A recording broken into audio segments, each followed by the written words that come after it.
这个女人生了个奇怪的孩子，不仅一天就学会了说话，而且还一口叫出了他的名字。罗文本以为是自己的特殊能力影响到了孩子，可没想到仅仅过了3天，男孩竟越长越快，很快便有了5、6岁的样子，而且他的食量极大，脾气也极为暴躁。可毕竟是自己生的娃，罗文只好耐心地惯着。可就在他忙着做家务时，家里的幽灵却突然出现，还说感受到了邪恶的力量。他给了罗文一个忠告。其实罗文自己也清楚，这个孩子可能来自女巫的宿敌拉舍尔。虽然没有怀胎10月，可对方也是从自己体内诞生的。为了搞清楚拉舍尔的灵魂还残留多少，他第一次对男孩施展了自己的能力，可结果却很正常，男孩的身体跟普通人没什么两样。罗文将这一情况记录了下来，却在最后人类这个单词上打了个问号。思索间，卧室突然传来男孩的惨叫声，他顿时爆发出了作为母亲的本能，施展能力打开了房门。可万万没想到的是，男孩竟然又长大了一圈。可随着时间的推移，男孩在长个的同时，心智竟然也在跟着发展。15、16岁正是叛逆的年纪，他竟然在地下室找到了个人偶玩具。看着这一幕的罗文顿时吓坏了，因为当初那个恶魔拉舍尔就曾寄居在这上面。他想上前将人偶拿走，岂料男孩却猛地推了他一把。惊恐中，罗文不自觉地发动了能力，看着地上的血迹，罗文立刻意识到自己搞错了。可他对如何管教熊孩子根本没什么经验，只好暂时将其交给家中的长辈照顾，自己则来到了工作的医院，将带有男孩血迹的玻璃进行了化验，想看看其中到底有何古怪。可就在等待化验结果时，一个病房里的小女孩吸引了他的注意。对方明知自己得了绝症，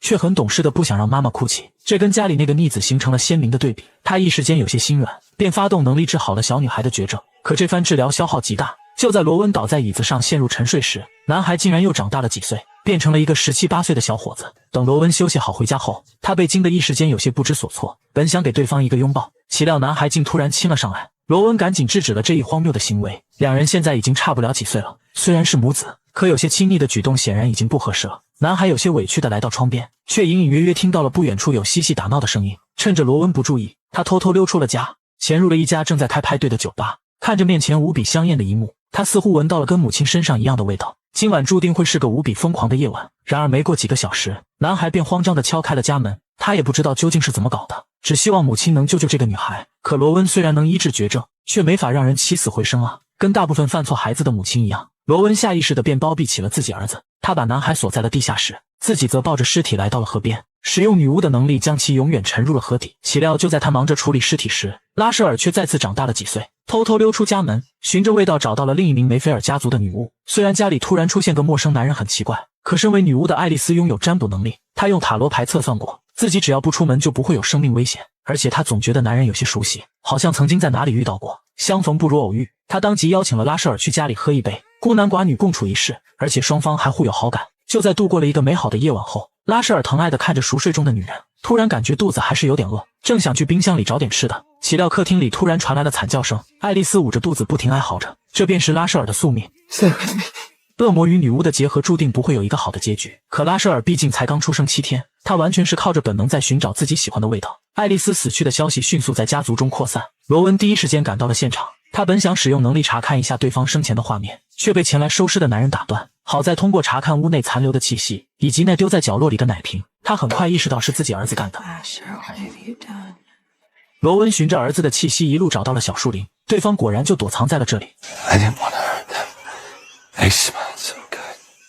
罗文希望儿子能跟自己回家，一起想办法解决目前的困境。可拉舍尔却正是叛逆的年纪，固执地认为母亲只是想控制自己。眼看拉舍尔就要逃走，情急中罗文再次施展出了猛力。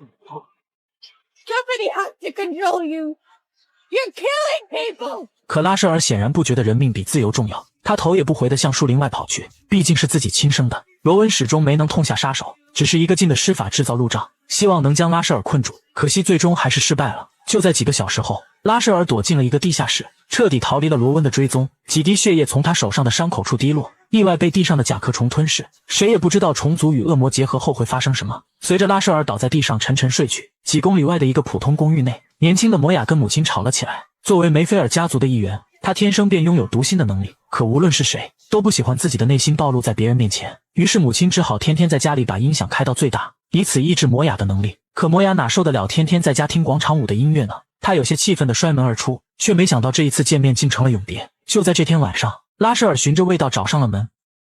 You came. I always knew you'd come back. 几个小时后，摩雅回到了家，可屋内却一片寂静。那恼人的广场舞音乐不知何时已被关上。他本以为母亲只是睡着了，直到手上传来湿滑的触感，他终于意识到了不对劲。可惜已经晚了，随着又一个女巫死去，这回罗温再也没有办法封锁消息了。可他也明白，一旦儿子落到梅菲尔家族手里，一定不会有什么好下场。他发动能力让天空下起了大雨，希望能尽量遮盖拉舍尔残留的气息。可这招显然治标不治本，要想在不伤害拉舍尔的情况下将其控制住，他还需要一个强力的盟友，而曾经被他化作石雕的科特兰便是最好的人选。 Come on. You have a lot to do, and you work for me now. Lucky me.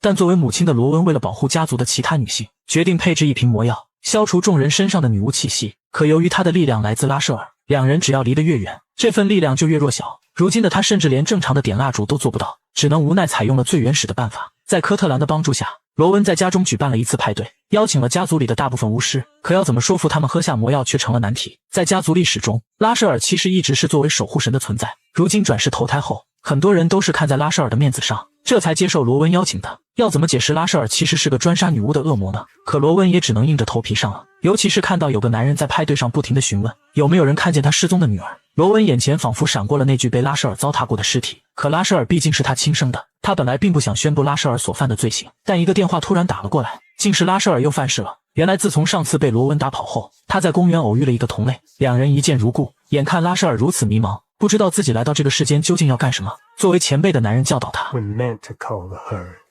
It's a natural thing. Like Mr. Darwin taught. Listen to your appetite, your instincts. It's all you can do. You live by their rules.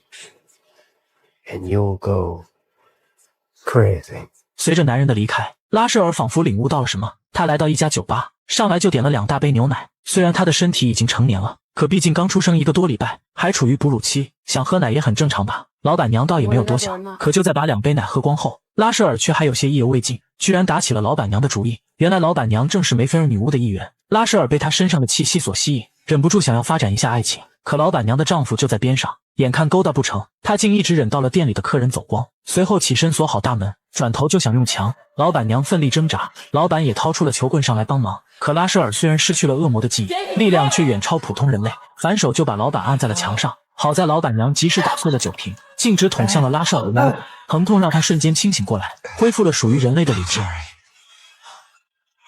他此刻就像一个犯了错的孩子，急切地想要回到母亲的身边。得知这一消息的罗温知道不能再等了。Hey, listen up! 要是让拉舍尔回家闻到这么多女巫的味道，肯定会因此陷入疯狂。他宣布了拉舍尔是恶魔的事实，随后又公布了最近遇害的女巫。就在一片嘈杂的议论声中，梅菲尔家族的成员分成了2派，一些人接受了这个事实，喝下魔药去除了身上的女巫气息，可还有一些人觉得罗温欺骗了大家，已经不值得信任了。有个受害者的妹妹想要离开，罗温怕她受到伤害，焦急中使用能力关上了大门，岂料爆发出的力量却出奇的大，瞬间将2人转移到了异世界。而力量的增强也意味着拉舍尔就在附近，他让众人待在屋内，随后决定独自出门做个了断。他曾经答应过受害女巫的家属，再次看见拉舍尔后绝不会再留情，可那毕竟是自己的亲生儿子。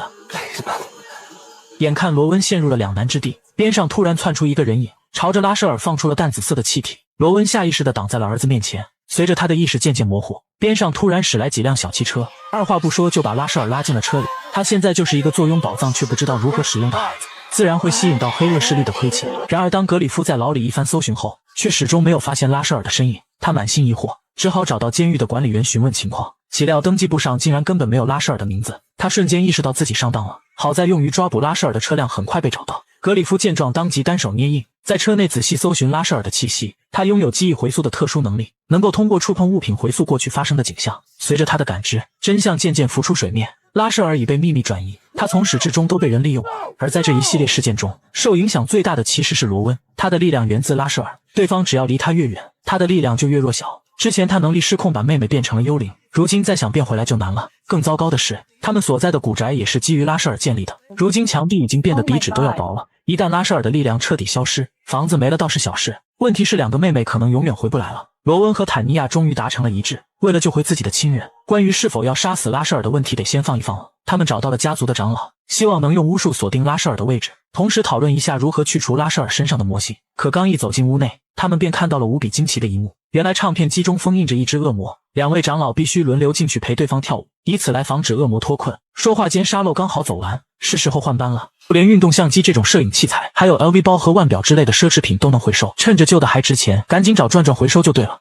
其实伊芙琳长老已经快80多了，之前她一直通过巫术维持年轻的模样，只有换班时才会显露出真实的面容。在得知罗温两人的来意后，伊芙琳表示想得到答案很简单，就是去唱片机里走一趟，那里面的恶魔陪伴了无数任女巫，对拉舍尔也相当的了解，但其中必然有着难以预知的风险。罗温正准备冒险一试，可另一位长老却劝他把唱片机带回古宅，那里毕竟是罗温的主场，他的力量能得到最大程度的发挥。可伊芙琳却不肯答应，东西一旦借出去，再想要回来可就难了。说话间，坦尼亚却嫌弃他们有些墨迹，竟独自走到了唱片机前，想直接使用自己的读心能力跟恶魔进行交流。It's hurting her.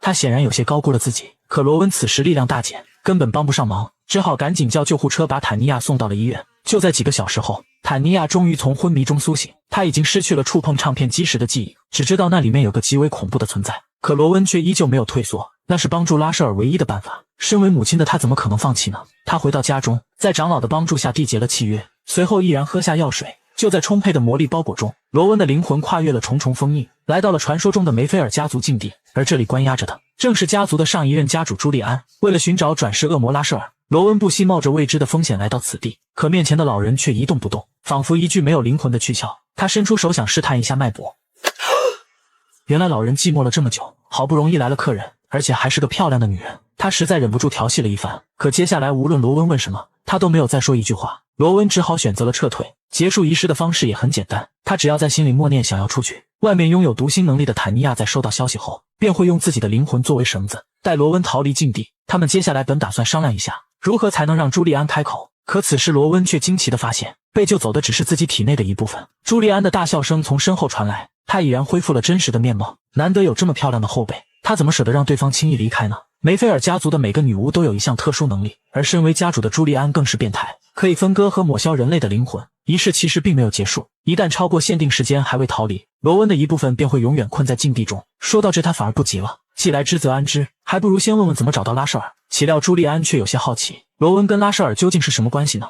I was his lover, and then his mother. I gave him a body. 在得到想要的答案后，朱利安也不吝啬，表示罗温要想出去也很简单，只要外面那个罗温能意识到自己不完整，返回唱片机再举行一次仪式，就能救回自己缺失的那一部分。这听起来简单，可关键时刻罗温的初恋拉克突然到访，朱利安轻轻一吹，便帮对方打开了房子的大门。罗温笃定另一个自己绝不会感情用事，因为现在肯定不是叙旧的好时候。可屋内的罗温却不知怎么回事，带着拉克便去客厅聊起了天。原来罗温曾把拉舍尔的血液交给对方做了化验，于是拉克顺便也给罗温做了下检测，可结果竟显示罗温有4条不同的染色体。 What are you? 眼看有些解释不清，罗温只是让拉克等等，随后出门找到了长老，想让对方帮忙配置一瓶遗忘药水，让拉克忘掉检测结果。在得到长老的承诺后，他随即又折返回屋内，坦白了自己女巫的身份。 I'm a witch. 他的特殊能力是透视。眼看拉克有些不敢相信，他当即现场展示了一番，先是从拉克肩膀上的小伤开始，再到手臂上骨折留下的印记。就在来到关键部位的前一秒，罗温突然感觉一阵头晕。由于现在的他相当于只有一半，所以使用能力时难免会有些透支，可他却只当是拉舍尔离开造成的影响，并没有太过在意。随着两人感情的升温，罗温突然跪在地上表起了白。拉克没有拒绝，爱情的力量足以让他们跨越物种相恋。他想尽自己的一份力量，既然掌握了拉舍尔基因的成分，那说不定可以利用生物技术让细胞快速繁殖，为罗温制造一个随身的魔力充电宝。至于上哪找足够的细胞样本也很简单，虽然拉舍尔长大成人只用了1周，却也经历了换牙，那些换下的牙齿罗温都收藏了起来，其中的牙髓便是最好的细胞样本。可就在用电锯进行采取时，拉克实在受不了罗温那含情脉脉的眼神，一个不注意把手给弄伤了。在禁地看着这一幕的罗温终于意识到了不对劲，自己明明没有这么花痴才对啊。朱利安却颇为得意，他用能力将罗温分成了感性和理性2个灵魂，被救出去的正是感性的那一个，形势对罗温颇为不利。眼看时间已经所剩无几，感性罗温却拿着遗忘药水犯起了难。长老让他在纸上写下自己的名字，然后塞进药水喂给拉克，这样对方便会彻底忘记罗温这个人。可两人才刚旧情复燃，只有感性的罗温哪舍得呢？他一把拍掉拉克手中的魔药，表示要放弃女巫的身份跟对方在一起。眼看场面就要失控，长老们终于察觉到了罗温的异样，他表现的实在太奇怪了，尤其是在面对坦尼亚的读心术时，过去的罗温总会给心房加上一把锁，如今却完全不设防。再联想到家主朱利安的特殊能力，他们立刻意识到发生了什么。好在时间还剩最后的几十秒，在众人的帮助下，罗温回到唱片机前重新启动了仪式。就在临走前，理性罗温接受了朱利安一起喝一杯的请求，并从酒瓶身上得到了提示，酒庄所在地便是如今拉舍尔被囚禁的地方。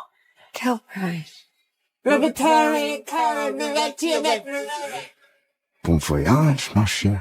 这个女人到底有多拼？为了救回被掳走的儿子，她特地穿过迷雾赶到了苏格兰，岂料对方绑来拉舍尔的目的竟是为了借种，而且新娘看起来还不错。拉舍尔心中燃起了熊熊欲火，作为恶魔转世的他对女巫极为敏感，恨不得立刻就冲上去。好在身后的村民紧紧拉住了绳子，时机还未成熟，他们要在拉舍尔与女巫的成婚之夜举行仪式，让家族的另一位守护神降临人间。可拉舍尔却不知道这些，他的心中只剩下了欲望。就在喝下了女仆递来的牛奶后，他只觉得一阵头晕目眩，随即重新被戴上了头套。而此时的罗温却还在赶来的路上，对方不知道用了什么方法，竟然屏蔽了他跟拉舍尔之间的联系。说话间，车胎传来一阵异响，拉克赶紧稳住方向盘，将车开向了小路。这地方仿佛被施加了某种结界，迫使他们只能步行前进。好在目的地已经近在眼前，就在走了半个多小时后，一个神秘的小村庄出现在了眼前。关于拉舍尔的传说便是从此处开始的。相传梅菲尔家族的首个女巫为了保护村庄，从灵界召唤来了拉舍尔作为守护神。众人漫步在大街上，发现村民们个个穿着奇装异服，似乎在庆祝某种节日。坦尼亚发动了自己的读心能力，原来这是1年1度的圣米迦勒节。想不到一个用恶魔当守护神的家族，竟还会庆祝大天使长的节日。行进间，罗温突然眼前一亮，看到了曾将拉舍尔掳走的男人，他快步跟了上去，岂料人没找到，再回头时却发现其他人已经不见了。坦尼亚被一个兜帽男吸引，就此离开了大部队，而罗温则在旅馆前跟拉克相遇。他决定用手机通知其他人在旅馆会合，可没想到的是，旅馆的服务员却告诉他们没房间了。拉克有些恼火，他可是提前在网上预订过房间的，可服务员却表示第三方平台的预订在这不好使，旅馆的房间会优先提供给当地的客人。眼看就要露宿街头，罗温只好拜托服务员给他们叫了辆出租车，可车都已经来了，坦尼亚那边却始终没有回消息。Oi, you the folks needing a ride? No, thank you. 罗温不想抛弃同伴，可就在来到酒吧跟科特兰会合后，拉克提议不如先找个地方住，等第二天庆典结束后再来找人。正好司机也不想放弃这单生意，来酒吧找到了几人，罗温只好答应了下来。随着夜色渐深，司机却越开越偏僻，罗温问了几次还有多远，可对方的回答却都是快到了。就在他忍不住要发火之际，车子终于在一栋老宅前停了下来，可这地方怎么看都不像是旅馆了。老宅的主人率先开了口 Welcome home. It's an honor. I'm your Uncle Ian. 原来此处正是梅菲尔家族的起源地，而拉舍尔其实也正被囚禁在这里。罗温还想说他们要去的是酒店，岂料伊恩竟一巴掌拍在了司机脸 Why 上 didn't。you tell him who you were? Eh? What you playing at? This is my son Hamish.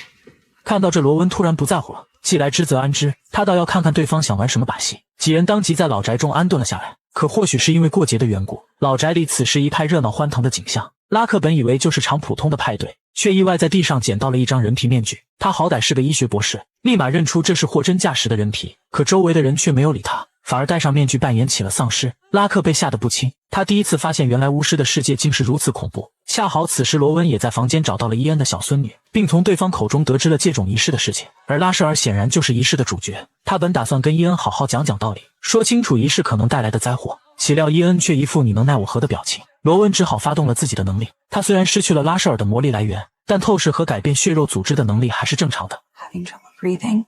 Feel that in your throat. 可对方却毫无反应，反而是一旁的小孙女痛苦地趴在了地上。原来伊恩已经用能力将家族的生命绑定在了一起，只要愿意，他可以将任何损伤转移给其他人。罗温毕竟不是个心狠手辣的人，更何况他还刚从女孩那得到了帮助，难怪伊恩要设计把坦尼亚引开。要是有对方的读心术在，寻找拉舍尔就不会如此麻烦了。几人只好来到了屋外，准备找找有没有还未被洗脑过的族人。罗温察觉到了哈米的不开心，于是当即展开了利诱。年轻人大都会向往外面的世界，相比于这里的穷乡僻壤，罗温所在的大都市显然更有诱惑力。他承诺会帮对方找一所好的大学，一直安排到对方成家立业，前提是哈米要说出拉舍尔的所在地。 Try the tunnels in the basement. Can't tell you any more than that. So let's go ready. 罗文将这条信息记在了心里，可就在回到房间后，拉克却表示这地方太危险，他们必须另外找个地方过夜。可罗温却急着去地下室寻找拉舍尔，他凑上前抱住拉克，用爱情抚慰了对方焦躁的内心。等到拉克睡熟后，罗温悄悄爬起身，独自向着地下室走去。可就在他拿出手机打开闪光灯后，只听身后哐的一声，大门竟已被人锁死。原来哈米被洗脑了这么久，怎么可能会为了钱选择背叛了？这女巫家族的婚礼究竟有多古怪？新郎会先被扼上一段时间，然后用绳子拴在一侧，而新娘也同样如此，没有繁琐的改口环节。作为婆婆的罗文只需要在场下看着，随后在族中长老的鸣唱中，一旁的侍女会将新娘的头纱揭下。两位新人虽然是第一次见面，可看着跟自己母亲如此相似的蓝眼睛，拉舍尔瞬间便按捺不住了，差点就挣脱了身上的束缚。好在长老也没让他等太久，随着唱词的结束，一个大汉拎着斧子便走了上来。罗文激动地站了起来，他本就不同意这门亲事，岂料一旁的族长伊恩却将他拉住，随后拿出小刀在手上划了一下。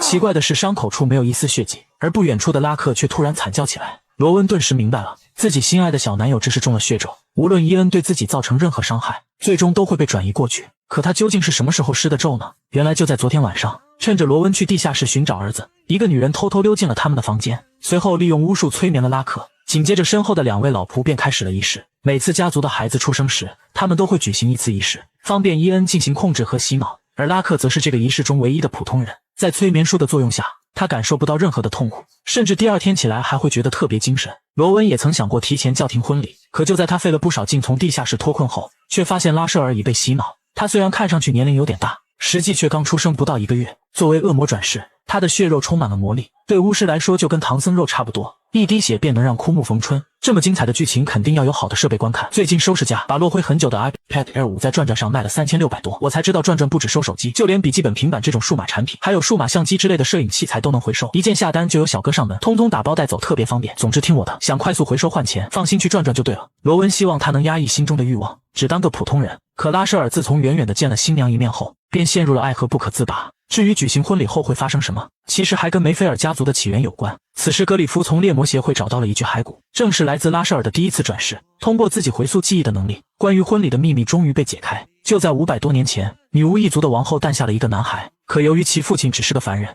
为了避免血脉被玷污，他只能忍痛将婴儿杀死。但负责执行的女巫却于心不忍，偷偷将男孩送回给了其父亲。父子俩为了回到远在苏格兰的家乡，在路上足足走了15年，可等到达目的地后，却只看见了一片废墟。为了重建家园，父亲教给了他驯狼的技巧，同时也让他明白了自己血脉的力量。梅菲尔家族从此地开始开枝散叶，而拉舍尔也寻得了自己的挚爱。